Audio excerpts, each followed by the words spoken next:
Okay, children, now the next topic is the Human Genome Project.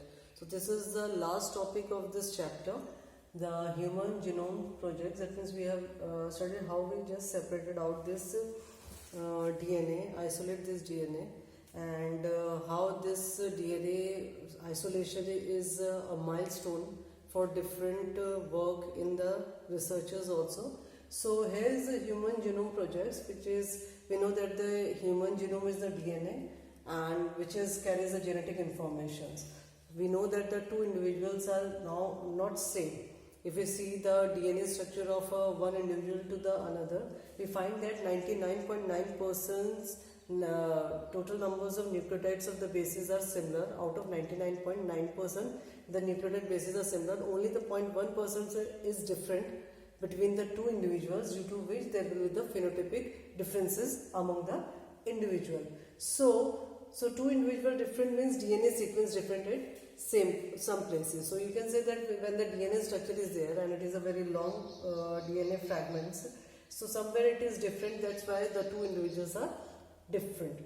So how we have isolated, there is a technique known as the genetic engineering. By this method we can easily isolate the fragments of the DNA in the small fragments, and we can just easily isolate and just study them.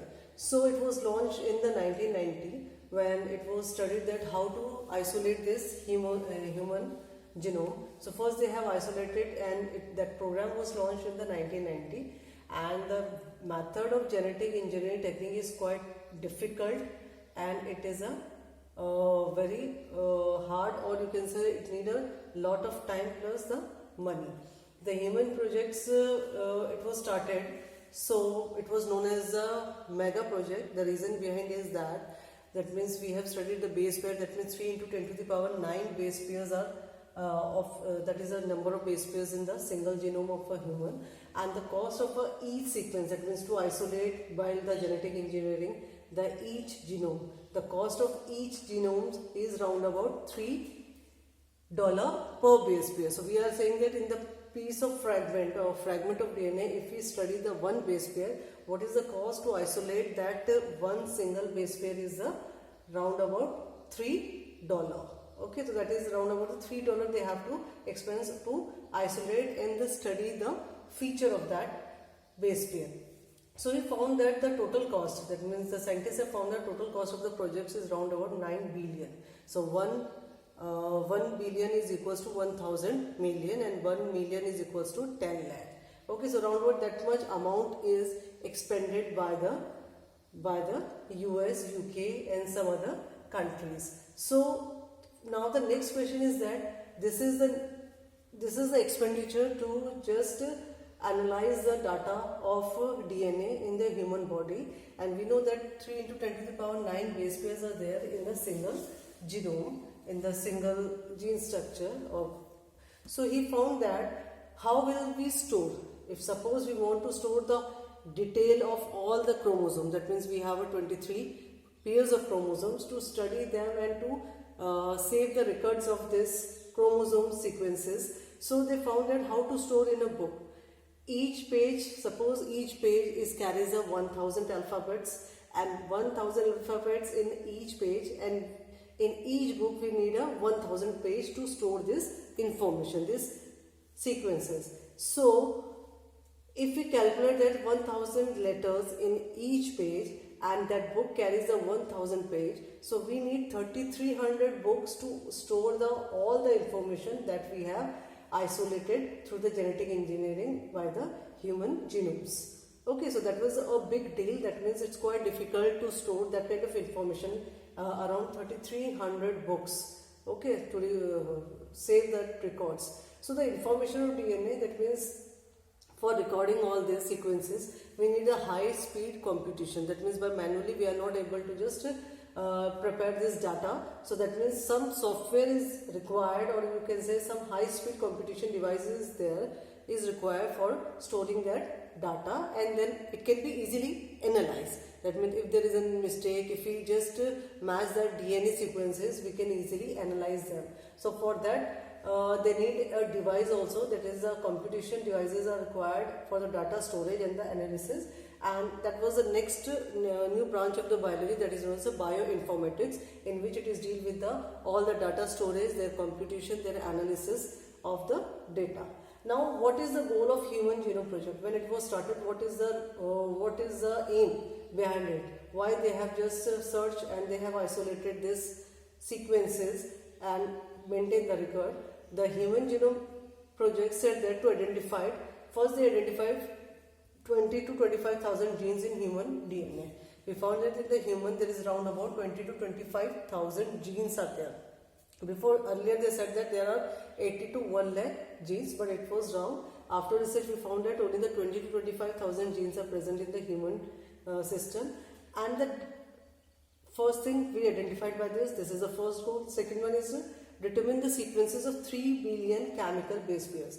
When we are saying that there are 20 to 25,000 genes are there, and in each genes, when we study and go through each 25,000 genes, we find that 3 billion chemical base pairs. So we should know or determine the sequence of 3 billion chemical base pairs which make the DNA. Okay, so by this we have come to know about, there are around about 25,000 genes are there, and we can easily find the chemical nature of the base pairs which is present in the genes, and these are around about 3 billions. And third thing is the store information in the database. So this helps to store the data and important tool of analysis, and we can easily analyze it. Once we have a record of chromosome number 1, 2, 3, 4, so we can easily tally them with this data. Transfer the related technology to the other fields also, like industries. Okay, so that means that human genome system, that means if we study the DNA structure, we came to know their structure exactly, so we can able to transfer this technology to the other industries while preparing the medicine by the help of bacteria, yeast, for the production of food, for the, or to increase the plant production, plant breedings, hybridization in the animals fields also. So we can use this Human Genome Projects are also help for the industries also. And next one is the address the ethical, social and legal issues. That means this Human Genome Project having a ethical, social, legal issues. That means when we are just studying the DNA and when we having this data, so that data is used for the further sake for the society, for the treatment, for the diagnose the diseases, for the high production for the society. And the ethical, that means it never harm the nature, it never harm the animals which we are using. So that means there is no exploitations of living things here. So this is the ethical, social and legal issues behind it. Now that we find that the Human Genome Project, it took around about the 13 years project coordinated by the US Department of Energy and National Institutes, and it was just started by the US and the Department of Energy and National Institute. It started working, and it took 13 mega years for this work. And along with this, the Wellcome Trust of UK is also the partner, because that was a big mega project, then needs a lot of funding also. So along with this, some other countries are also involved in it, and they did the contribution, like Japan, France, Germany, China, etc. And after this big contribution financially, and they're just providing the exchange of knowledge also, they have completed this project, this mega project, in 2003. Once it was started in 1990s. Okay, so now the revolutionary new ways to diagnose. Now after this, when they diagnose the complete Human Genome Project, they come to know, that means how to diagnose, treat and prevent the disorder. That means it is helpful that if there is any Mendelian disorder or the genetic disorders, how to diagnose it, how to treat it, how to prevent the disorder. So DNA sequence help to understand the natural capabilities. So we come to know that this DNA is converted into transcript, and then translate, and the protein synthesis take place. So we come to know the nature of the DNA, which help to understand the capabilities and solve the challenges in the agriculture, health, energy production, environmental regulation, like Drosophila plants. Okay, so that means that is a big deal. That means after this Human Genome Project, we come to have a great achievements in the agriculture, in the health, in the energy productions also, and in the environmental regulations too. Now the methodology, that means how we just separate this this content. Okay, how we separate this human genome, there is some technique behind it. So this is a methodology. The major approaches are: the first, identify all the genes. That means we having this chromosomal, and we have identified all the genes that experience the RNA, that express the RNA. So suppose this is a DNA, when it is converted into RNA, so this is a complete structure. So one method is that just identify all the genes which is present that express the RNA. That means in messenger RNA you have to identify all this. Okay, that is known as ESTC, express sequence tag.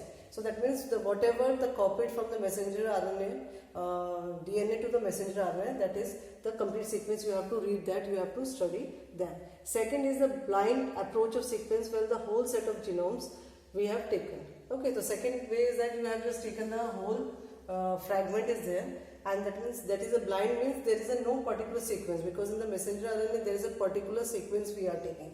But here we have the blind, we have just taken the whole genome, whole set of genome, and whether it's a coding, non-coding, that we have discussed in intron, exon, and non-regulating genes also. So that means it takes the complete set of genome. Okay, so that means coding, non-coding also include. So this is the second approach. Okay, now later assigning the different regions in the sequence. Now what happened after this, whether they are taking only the messenger RNA which is express sequence tag, or whether they are taking the blind approach. So first they have to, first they have taken that genome set, later they have to assign in the different regions in the sequence. They having the regions, and that region should be properly sequenced in with the functions. That means what is the function of that, according to that we have to sequence that.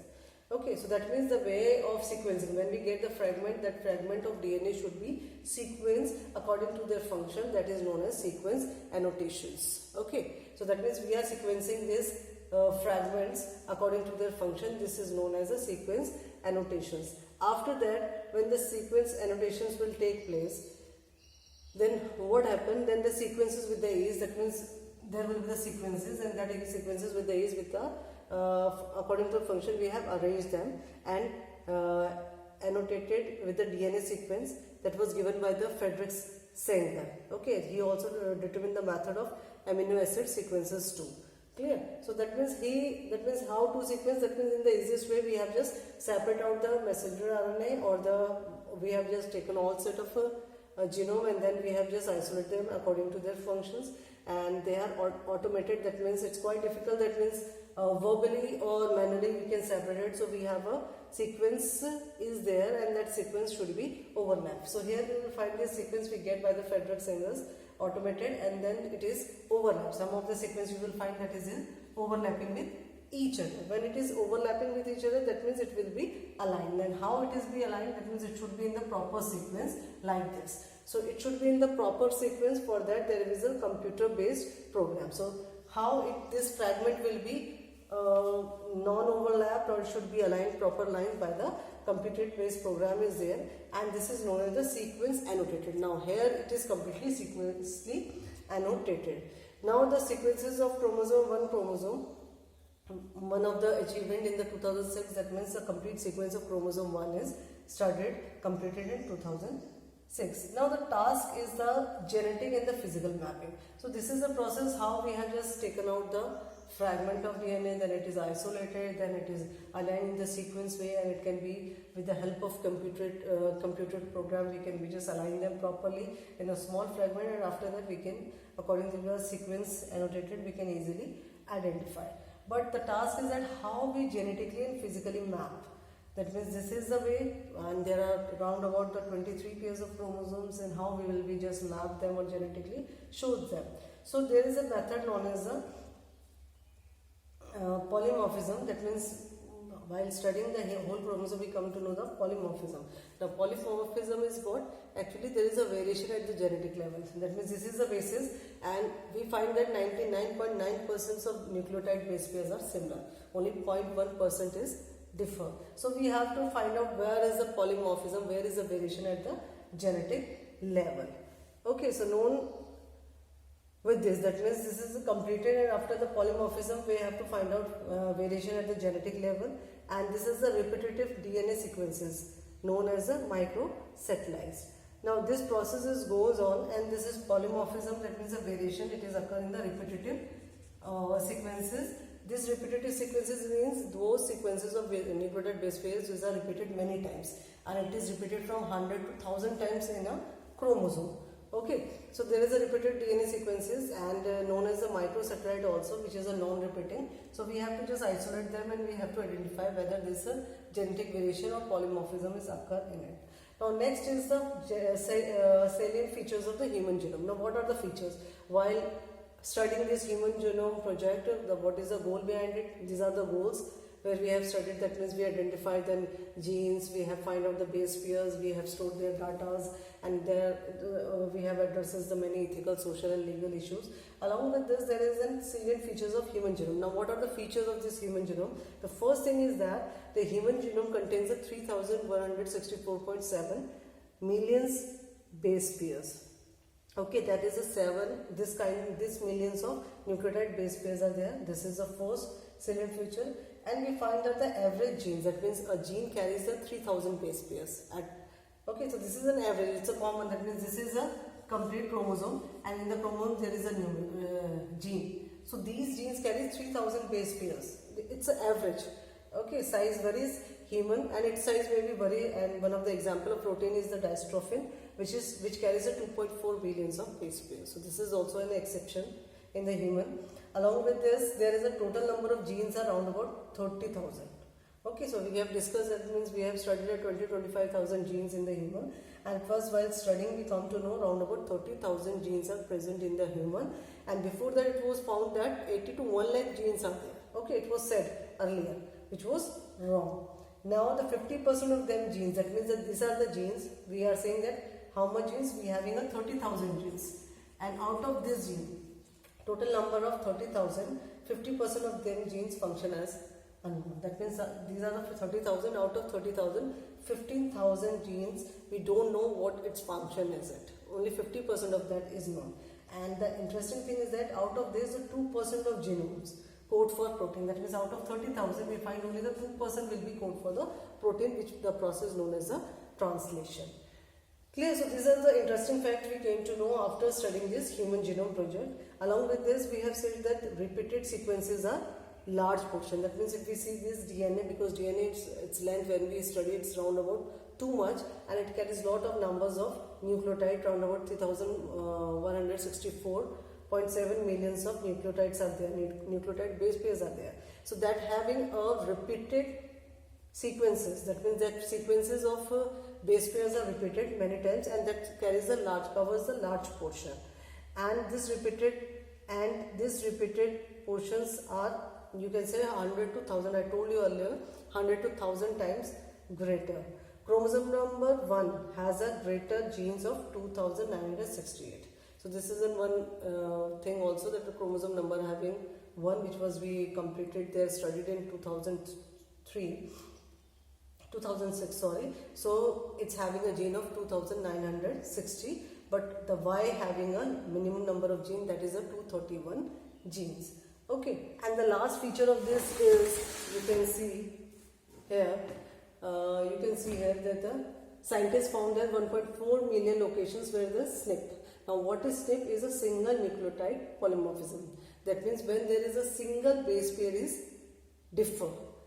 If AGG is there, the AGA is there, there is a single base pair is differ. So we find that, or scientists find that round about 1.4 million base pairs in which we find only the single base pair is differ. Okay, so single base DNA difference, that is known as SNP, or we can say single nucleotide polymorphism. It is an important one. It is asked in the question 1 marks, mostly asked in the question 1 mark questions. Now what is the application?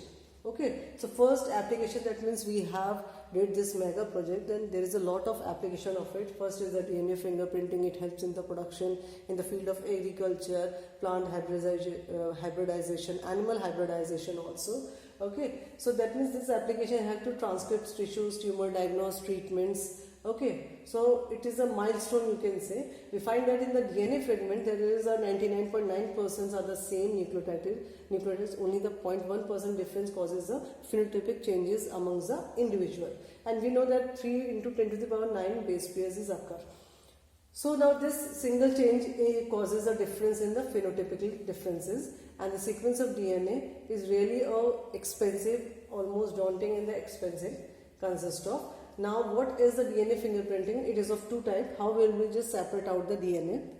First is the repeated DNA, second is the satellite DNA. Repeated DNA, that means that fragment where we will find the repeated DNA. That means that sequences are repeated again and again.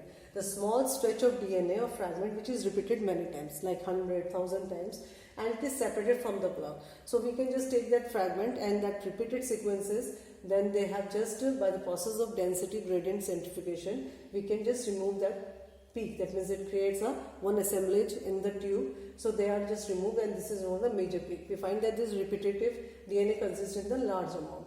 On the other hand, the satellite DNA is non-repetitive, small peak called the satellite DNA. Okay, these sequences are non-repeated and they are in the small amount.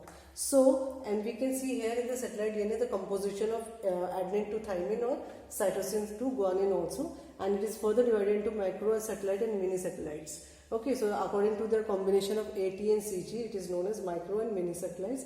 They do not code for proteins. So be remember that these are not coding for the proteins, but they are occur in the large proportion.